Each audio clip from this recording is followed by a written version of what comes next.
বাড়িতে থাকা কিছু সিম্পল ইনগ্রিডিয়েন্টস দিয়ে যদি রেস্টুরেন্টের মতো রয়্যাল জাফরানি পোলাও বানানো যায় তাহলে কেমন হয়?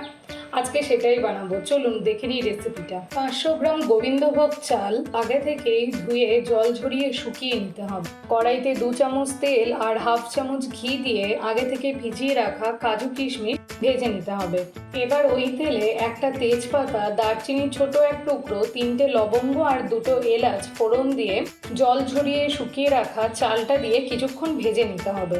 চালটা একটু ভাজা ভাজা হয়ে আসলে পরিমাণ মতো নুন মিষ্টি দিয়ে কিছুটা উষ্ণ গরম দুধ দিয়ে দিতে হবে।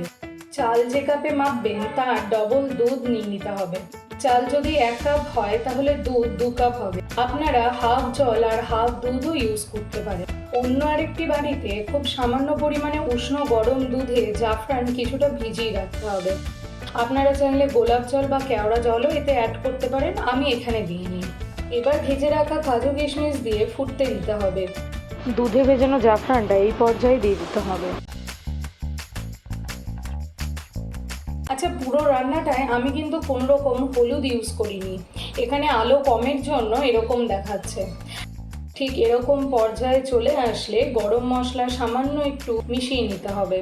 রান্নাটা অবশ্যই বাড়িতে ট্রাই করে আমাকে জানাবেন। ভিডিওটা ভালো লাগলে অবশ্যই লাইক, কমেন্ট আর শেয়ার করতে ভুলবেন না। চ্যানেলটাকে সাবস্ক্রাইব করে দেবেন। আবার দেখা হবে নতুন আরেকটা ভিডিওতে। আজকে আসি তাহলে, টাটা।